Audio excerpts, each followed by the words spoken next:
مو شيء وفي الحبس. هم يعرفوني باللي ما نبيعش. كيف ما تبيعش الاخر؟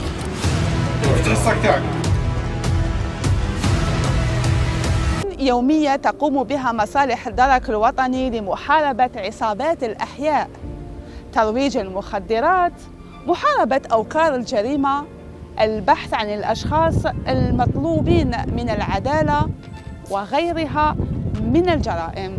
رافقنا أفراد الكتيبة الإقليمية للدرك الوطني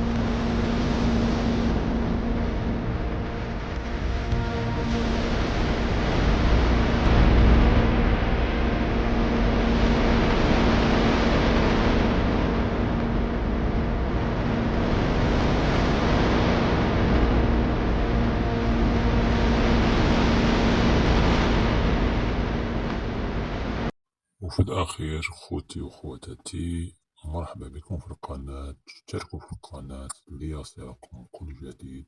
لا تنسونا من اللايك والبارتاج، ودمتم سالمين. السلام عليكم.